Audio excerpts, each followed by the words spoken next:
কাটি জুটি যাতে মানুহ থাকে কিবা এটা হৈ যাব ফটকেল ক'ব যে মুছলমানে আহি পেলাই হেৰি কৰি দিলে সেইকাৰণে বেলেগত আমাৰ এইটো পাঠশালাগুচি পাঠশালাত মানে সেইটো কথা নাই মাধৱপুৰৰ ক্ষেত্ৰত পাতি হয় যোনবিলাকে বা আমাৰ দেহত যদি পূজা চূজা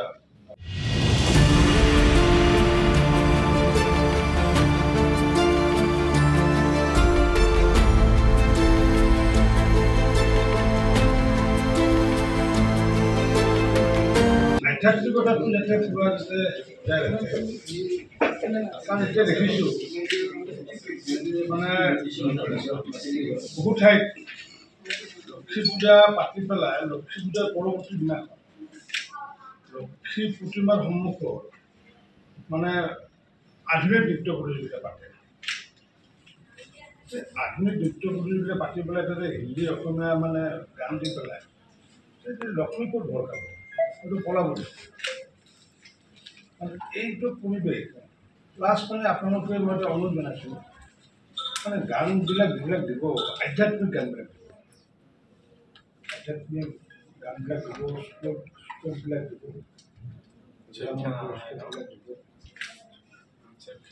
বা সমন্বয়ৰ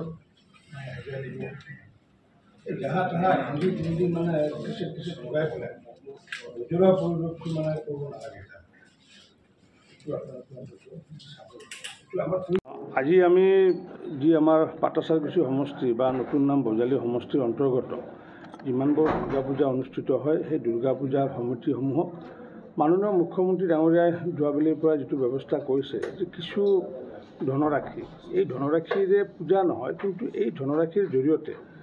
চৰকাৰখনৰ এক শ্ৰদ্ধাসূচকভাৱে কিছু ধনৰাশি প্ৰদান কৰা হৈছে আৰু তেনেকুৱাকৈ প্ৰায় আমাৰ ইয়াতে যিহেতু বেছি দুৰ্গা পূজা নহয় প্ৰায় 9টা যি দুৰ্গা পূজা সমিতি তেওঁলোকে আবেদন কৰিছিলে সেই আবেদনৰ আধাৰত আজি আমি চেকসমূহ প্ৰদান কৰিছোঁ আৰু আমি আশা ৰাখিছোঁ যে যি আধ্যাত্মিকতাৰ যি পৰিৱেশ দিনক দিনে বহু ঠাইত দেখিছোঁ লাহে লাহে নোহোৱা হৈ আহিছে যি আমাৰ যি পূৰ্বৰ পৰম্পৰা মতে যি দুৰ্গা মন্ত্ৰ হওক বা আধ্যাত্মিক গীত পৰিৱেশনেই হওক বা অন্য ধৰণৰ যিসমূহ গীত আছে সেই গীতৰ পৰিৱৰ্তে আমি দেখিছোঁ যে বিভিন্ন ধৰণৰ হিন্দী বোলছবিৰ গীত আদি পূজাস্থলীত তেওঁলোকে পৰিৱেশন কৰি পেলাই বা মাইকত দি পেলাই পৰিৱেশটো এটা অন্য পিনে লৈ যোৱা বিভিন্ন ঠাইত দেখিছোঁ আমাৰ বজালীত যাতে আধ্যাত্মিক পৰিৱেশটো যাতে বিৰাজমান হৈ থাকে মই সেইকাৰণে এইটো আহ্বান জনাইছোঁ পূজা সমিতিসমূহক যাতে তেওঁলোকে এই পৰিৱেশটো বিৰাজ কৰি ৰখাত যাতে তেওঁলোকে চেষ্টা কৰে আৰু লগতে এক শান্তিপূৰ্ণ পৰিৱেশ আৰু পুলিচমুক্ত পৰিৱেশত যাতে পূজা যাতে আমি অনুষ্ঠিত কৰিব পাৰোঁ তাৰ কাৰণে মই পূজা সমিতিসমূহকো আহ্বান জনাইছোঁ লগতে প্ৰশাসনকো আহ্বান জনাইছোঁ কাৰণ পুলিচক লৈ পেলাই যদি আমি পূজা কৰিবলগীয়া হয় তেতিয়া সেইটো বাৰ্তাটো অন্য বাৰ্তা যায় আৰু সেইকাৰণে আমি পুলিচমুক্ত পূজা কৰাৰ কাৰণে এইবাৰ প্ৰয়াস চলাইছোঁ ৰাতিপুৱা বিভিন্ন ৰোগীক আছে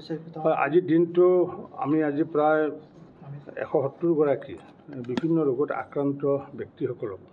আমি প্ৰায় 14 লাখ টকা ব্যয় সাপেক্ষে বিভিন্নজনক আমি 10,000কৈ বা 7,000কৈ টকা আমি প্ৰদান কৰিছোঁ আৰু সেই টকা ৰাশি হৈছে আমাৰ মুখ্যমন্ত্ৰীৰ যি সাহায্য পুঁজি এই মুখ্যমন্ত্ৰী সাহায্য পুঁজিৰ পৰা আমি 170জন ব্যক্তিক 14 লাখ টকা আমি প্ৰদান কৰিছোঁ আৰু এতিয়ালৈ মই বিধায়কৰ দায়িত্ব লোৱাৰ পিছত প্ৰায় 1.5 কোটিতকৈ অধিক টকা ৰাজহুৱা স্থানত আমি বিতৰণ কৰিছোঁ আজি আমাৰ পাঠশালাগুচি আমাৰ শিৱ দুৰ্গা ধামত তেনেকুৱাকৈ আজি সকলোকে মাতি আৰু তেওঁলোককো আমি জনাইছোঁ যে এই টকাৰে চিকিৎসা নিশ্চিত ওপৰত নহয় কিন্তু এই টকা তেওঁলোকৰ পৰিয়ালক এটা সমবেদনা জনোৱাৰ উদ্দেশ্যে বা কিছু যাতে মানসিকভাৱে তেওঁলোকে যাতে শান্তিৰ পৰিৱেশ যাতে উৎসাহিত যদি হৈ থাকে তাৰে কাৰণে মুখ্যমন্ত্ৰীয়ে এই আমাৰ আজি চেকসমূহ আজি প্ৰদান কৰিছে জাতীয় অনুষ্ঠান হিচাপে অনুষ্ঠিত কৰে বা আমাৰ ধৰক পূজাটো বিভিন্ন ধৰণৰ আমাৰ যিসকল বঙালী ভাষী আছে তেওঁলোকেও জাতীয় অনুষ্ঠান হিচাপে কৰে আৰু সেইকাৰণে পূজা বা বিহুত দিয়া হৈছে আৰু ভগৱান শ্ৰীকৃষ্ণ যিহেতু এগৰাকী অৱতাৰী পুৰুষ আৰু ভগৱান শ্ৰীকৃষ্ণৰ ক্ষেত্ৰত বা তেখেতৰ গীতাত যিসমূহ বাণী আছে সেইটো অকল হিন্দু মুছলমান বুলি কথা নহয় সকলোৰ কাৰণে সাৰ্বজনীনভাৱে সেই কথাবোৰ প্ৰযোজ্য হৈ আহিছে যেনেকৈ উদাহৰণস্বৰূপে ভগৱান শ্ৰীকৃষ্ণ কৈছিলে যে কৰ্ম কৰি যাওক ফল আশা নকৰিব তাত এটা হিন্দু ধৰ্ম বুলি কথা নাই কৰ্ম যিসকলে কৰি যায় মুছলমানে হওক বা খ্ৰীষ্টানে হওক বা হিন্দুৱে হওক ভগৱান শ্ৰীকৃষ্ণই এই কথাষাৰ কোৱা নাই যে হিন্দুসকলে কৰ্ম কৰক গতিকে সেইকাৰণে ভগৱান শ্ৰীকৃষ্ণৰ যিটো ৰাস উদযাপন কৰা হয় তাতো দিয়া হয় আৰু এইটো আচলতে আমাৰ এটা টোকেন যে চৰকাৰখনৰ যে বিহু সমিতিসমূহ বা আমাৰ পূজা সমিতিসমূহৰ প্ৰতি যে সদিচ্ছা আছে আৰু কাৰণ এই ধনৰাশিৰে পূজা নহয় কাৰণ 10,000 কোটি টকা এবাৰ দিয়া হৈছে পূজাটো নহয় ধনৰাশিৰে কিন্তু যে চৰকাৰখন যে তেওঁলোকৰ লগত জড়িত সেইটো তেওঁলোকক জনোৱাৰ উদ্দেশ্যে এটা প্ৰতীকী হিচাপে এই ধনৰাশি প্ৰদান কৰা হয় আৰু মই ভাবোঁ যে এইটো প্ৰদান কৰা ফলস্বৰূপে চৰকাৰ আৰু জনসাধাৰণৰ মাজত একাত্মতা বৃদ্ধি পাইছে আৰু এই পৰিৱেশ পূৰ্বতে নাছিলে এতিয়া নতুনকৈ এই পৰিৱেশ হোৱাৰ পিছত চৰকাৰখনো এই ধনৰাশিৰ জৰিয়তে মা দুৰ্গা দেৱীৰ ওচৰতে সেৱা লোৱাৰ কাৰণে হয়তো সেৱা মানে লৈছে বা চৰকাৰখনে হয়তো যি আমাৰ ৰাস উদযাপন কৰা হয় তাতো হয়তো সেৱা লোৱাৰ দৰে এটা টোকেন হিচাপে ধনৰাশি প্ৰদান কৰা হয়। আপোনালোকে বিভিন্ন ইতিমধ্যে ধন বিতৰণ কৰি আছে প্ৰতিদিনে ধৰক ছাত্ৰ ছাত্ৰী নিযুত মইনা হওক কিন্তু একাংশ বিৰোধীয়ে এতিয়া আপোনালোকক সমালোচনা কৰিছে চৰকাৰ ধৰুৱা হৈছে চৰকাৰৰ ৰাজকোষত ধন নাই আৰ্থিক সংকটত ভুগি আছে এইটো কি ধৰণে চাইছে? নাই চাওক আৰ্থিক সংকটত ভুগি আছে নে নাই এইটোতো বেলেগে ক'লে নহ'ব কাৰণ পূৰ্বৰ চৰকাৰৰ দিনত কংগ্ৰেছৰ চৰকাৰৰ দিনত চৰকাৰীক দৰমহা দিব পৰা নাছিল কৰ্মচাৰীক দৰমহা দিব পৰা নাছিল আমি কেতিয়া ক'লোহেঁতেন যে আমি যদি কৰ্মচাৰীক দৰমহা দিব পৰা নাই আমি যদি উন্নয়ন কামত যদি বাধাগ্ৰস্ত হ'লহেঁতেন আজি প্ৰধানমন্ত্ৰী সড়ক যোজনা হওক মুখ্যমন্ত্ৰী পকীপথ মানে আঁচনি হওক বিভিন্ন আঁচনিৰ কাম কাজ যিহেতু চলি আছে গতিকে ধাৰ কৰা ডাঙৰ নহয় ধাৰ কোনে কৰে যাৰ কেপাচিটি আছে তেওঁহে ধাৰ কৰে মোৰ যদি কেপাচিটি নাই তেতিয়াহ'লে মই কিবা ধাৰ কৰিম নেকি বা মই যদি দেউলীয়া হওঁ মই ধাৰে খুজিলে আপুনি দিব নেকি এতিয়া মই যদি আপোনাক যদি মই টকা খোজোঁ আপোনালোকৰ এটা কনফিডেঞ্চ আছে নহয় এই চৰকাৰজনে বা এই মানুহজনে নিশ্চিত ওপৰত আজি হয়তো তেওঁৰ হয়তো পইচা হয়তো নাই কিন্তু তেওঁ পইচাটো ইনকাম কৰিব পাৰিব গতিকে ৰাজ্য চৰকাৰসমূহক যিবোৰ ৰাজ্য চৰকাৰসমূহক ৱৰ্ল্ড বেংকে টকা দিয়ে বা ৰিজাৰ্ভ বেংকে টকা দিয়ে কিহৰ আধাৰত দিব মুখখন চাই পেলাইতো নিদিয়ে হিমন্ত বিশ্ব শৰ্মা মুখখন চাই পেলাইতো দিয়া নাই